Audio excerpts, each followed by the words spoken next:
سردانه و در انجام جوینان از گل برای سفین دزی بر پرس فرمانگاه پیوندین در و حکومت هرما کردستان کوپای که راست خودش بروکسل گل مدام تازه بحث کم برای سفین گل لک سپاس کوهید گل مدانش دست به که ادی بوب حس کرنا پیوندین سیقولین هرم و عراق گل یکتی اروپا دست به که از حس کم بحثا و زیب کم اتناوا جوینان دا و رکفتنان دا چه در انجام کدیه هبل جوی کرینا و زی هرما کردستان و عراق جالی یکتی اروپا و زۆر سپاس ئەوەی کە خۆشتان ئاماژەتان پێدا تەوەرەکانی جیا لەو دانیشتنە گفتوگۆی لەسەر کرا و لە ساڵی 2012 ڕێکەوتنێکی دوولایەنەی یەکێتی ئەوروپا لەگە عێراق واژۆ کرایە و هەنگاو بە هەنگاو دانیشتن دەکرێت بۆی بزاندرێت لەو فترەی ڕابردوو تا دوا کۆبوونەوە چ لە کارەکان ئەنجام درایە و ڕێژەی ئەنجامدانی چەند بووە و ڕوبەڕووی ئەو ئالنگاریە تازانش کە دەبێتەوە چی تازە بکرێتن و فرێ ڕەهەندیشە بەڕاستی ڕێکەوتنەکە و بەسوپاسەوە لەگە بەڕێز وەزیری دەرەوەی عێراق بەڕێز دکتۆر فواد حوسێن و چەند بەرپرسێکیش لە وەزارەتی نەفت و وەزارەتی بازرگانی هەروها بەرپرسی بەڕێوەبەراتی ئەوروپا باڵێز بەکر فەتاح ئامادەبوون و ئەمەژۆ پیشاندی هەرێم لەگە پیشاندی عێراقی فێدەرال بەرداریمان تێدا کرد دوا کۆبوونەوە لە 2023 ئەنجام درابوو هەرچەند لە چەندین لیژنەی فەرعیش هەیە کۆبوونەوەکانیان ئەنجامدان بەڵام وەکو ئاستی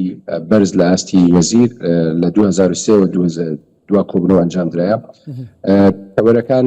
جیابوونەوەی کە باستان کرد لەسەر باری مافی مرۆڤ باری هەڵبژاردنی دیموکراسی باری وزە باری ئابووری و بەرەو پێشەوەبردننی ژێرخانی ئابووری و ڕیفۆرم لە سێکتەری بانک و کۆمەڵک بابەتی تریش قسەی لەسەر کرا ئیتر ئەو ئامادەبووان ئەندامانی یەکێتی ئەوروپا بەعزێکیان لە ئاستی بریکاری وەزیر و بەعزێکیان باڵۆزەکانیان ئامادەبوون چەندین ڕاوتێبینیان هەبوو لە هەمان کاتیش ئەو پێشهاتانەی ناوچەکە گفتوگۆی لەسەر کرا کە کاریگەری ڕاستەوخۆی لەسەر عێراق هەیە لە چەند ساڵی ڕابردوو تا ئێستا بابەتی وزەیەک و وڵاتên ئەوروپای پێتڤیاوی پۆزا و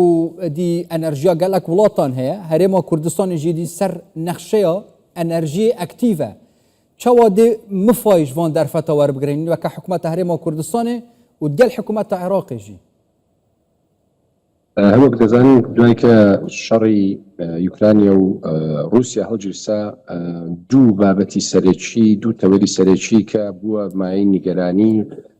وڵاتان ئەویش ئاسایشی خۆراک و ئاسایشی وزە بوو بەشێکی زۆر لە وزەی ئەوروپا بەتایبەتی غازی سروشتی لە رووسیا دەچوو کە ئەوەش نەما ئیتر ناچار بە دوای سەرچاوی تر بگەڕان خۆی پێشترێش ئەو نەفتەی کە لە هەرێمی کوردستان هەناردەی دەرەوە دەکرا بەر لەوەی کە ڕابگیرە 2023 بەشێکی ئەوەی عێراق و ئەوەی هەرێمی کوردستان بە پێی ئامارەکان نێوان 13 تا 15 لە بۆ بازارەکانی ئەوروپا دەچوو و ئێستا ژەو دەرفەتە هەیە کە نەفتی هەرێم لە دوو هەفتەی ڕابردوو دەست بە هەناردە دەکرێتەوە دەخرێتە بازارەکانی جیهانی وەکو کڕیار ئەگەر کۆمپانیەکانی ئەو وڵاتانە کڕیار بن بەڵێ نەفتی کوردستانیش دەکرێت بەشێک لە پێداویستیەکانی ئەوروپا دابین بکاتن یعنی تێ پێشبینی کردن دەمێت بێدا حکومەتە هەرێمێت گەل حکومەتە عێراقێت گەل وڵاتên ئەوروپای ڕێککەفتنە ئیمزا بکەن سەر بوارە ئەنەرژی و کرین و فروتنا نەفت و غازێ ئەوەی پێویستە ڕوون بکرێتەوە وڵاتەکان ئەوروپا بە تایبەتی ڕاستەوخۆ نەفت ناکڕن کۆمپانیەکانن کەرتی تایبەتن بۆیە ئەوەی کە دەفرۆشێ بە ڕێگای سۆمۆ حالیان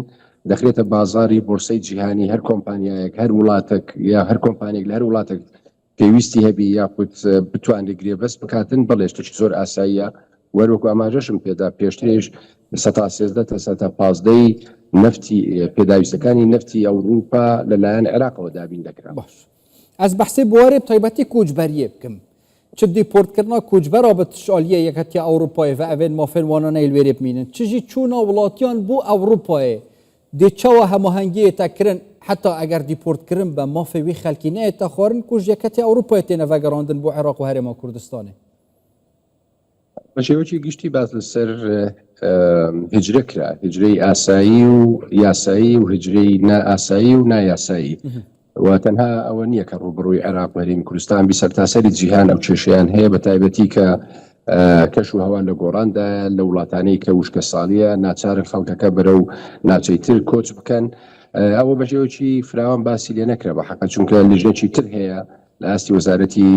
دەرەوەی عێراق و لەگە تیمێکی تایبەت لە یەکێتی ئەوروپا گفتوگۆ لەسەر ئەو مەلەفە دەکرێتمان بەشێوەی گشتی ئەو نیگەرانیە دەربڕا کە کاریگەری کۆچکردن زۆرە، باری ئابووریە، باری سیاسیە، باری ئەمنیە، باری وشکە ساڵیە، کۆمەڵک هۆکار هەنا، بەڵام وەکو تەرکیزکردن یاخود باسکردن بە وردەکاری نەخێت نەچونە ناو وردەکاریە. باش بابەتی ئابووری یانجی و بەرهێنانی هەرێما کوردستان ژالیە وڵاتên ئەوروپای و چاوە هاتە بەحەزکردن و ئەو دەرفەتên حکوومەتە هەرێما کوردستانی سەردەمەی کابینە نەهەمدا پێشکەشی و بەرهێنەرانکردین چاوە ژالیە یەکەتی ئەوروپای هاتنیە بەحەزکردن. ئێمە دەرفەتمان هەبوو کە دیدی حکوومەتی هەرێمی کوردستان لەو دانیشتە پێشکەش بە ئامادەوام بکەین،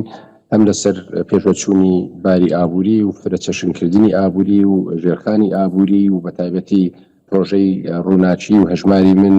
و لە ڕووی کشت و کاڵەوە لە حاڵەتێکدان کە ئێمە هەندێک لە بەرهەمەکانی خۆمان بەروبوومی خۆمان هەناردەی دەرەوە دەکەین. دەرفەت هەیە کە ئەو بەروبوومانە بازاڕی تریشی بۆ دۆزینەوە بە تایبەتی لە ئەوروپا و لە هەمان کاتیش باس لە ڕابردوو کرا کە دووچاری کۆمەڵک نەهامەتی بووینەوە فەڕی داعش و وەسوپاسی هەموو لایەنمان کرد کە هاوکار بوونە لەگە کۆمەڵگای نێودەوڵەتی و دووبارە هاتنی ژمارەی زۆر ئاوارە و پەناهەندە کە بەشێکیان تا ئێستا لە کوردستان ماون و پێکەوە ژیان و فرەچەشنی و کۆمەڵک بابەتی تر کە پێناسەی هەرێمی کوردستان دەکات توانرا بە کورتی هەندێک لەو بابەتانە پێشکەش بە ئامادەوان بکەین و ئامادەی حکوومەتی هەرێممان دەربڕی کە ئامادەی ناهەماهەنگی لەگە نێردەی یەکێتی ئەوروپا چ لە بەغدا چ لە هەولێر هەماهەنگی پێویست بکەین لە بواری جیاجیار ڕێگرتن لە قاچاقکردن بە مرۆڤ، بازرگانی بە مرۆڤ، هەروەها لە بواری مادە هۆشبەرەکانیش ئاماژەمان پێدەکە کێشەی کوشندەیە بەڕاستی عێراق بەگشتی پێویستی بە هاوکاری پاڵپشتی هەیە، پێویستی بە ئەزمون هەیە کە بتوانین ئەو گرفتانە چارەسەر بکەین و لە هەماهەنگەکانمان بەردەوام دەبین و ئەوەی کە ئێستا کرایە و لە داهاتوو بەرنامەی تریش هەیە کە لەگە هەرێمی کوردستان و لەگە عێراق بەشێوەی گشتی ئەنجام بدرێت. یا جێ خۆشحالیە یعنی تو وەکە بەرپرسێ یانجی سەرۆکێ شاندا کوردستانی ئەدی وەک کوردەك ئەدی سەرۆکێ شاندا عێراقیژی وەک کوردەك چاوە بەحسا چارەسەرکردنا پرزگرێک و ئاڵۆزیان پەماهەنگیا وڵاتên ئەوروپای هاتەکردن ji bo lêk nizîkirine û çareserkirina pirsên heta nû nehatîne çareserkirin ku heta em beref helbijartinan jî veçîn nêvbera Hewlêr û Bexdayê da. لە میانەی وتارەکەی خۆمان پێشنیارمان کرد ئەگەر لە ئەوروپا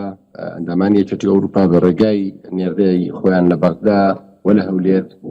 هانی هەردوو لە هانی هەولێر و بەغدا بدەن بە مەبەستی زیاتر لە نێزیکبوونەوە و چارەسەرکردنی ئەو بابەتانی بەسرەداون تا ئێستا چارەسەری گونجاویان نەبوو بدۆزرێتەوە و هەروە پێشنیاریشمان کرد ئەگەر لە نووسراوە فەرمیەکەیان یاخود لە بەیانە کۆتاییەکەیان ئاماژە بەو بابەتە بدرێت کە یەکێتی ئەوروپا پاڵپشتی هەموو جۆرە دایالۆگ و نزیکبوونەوەی هەردوولا دەکاتن. گەلک سوپاس بەڕێ سەفین دزەی بەرپرسێ فەرمانگا پەیوەندیان دەرفە حکوومەت هەرێما کوردستان پایەکی ڕاستەوخۆ هینج بروکسلێت گەلمەداون سوپاس بووە.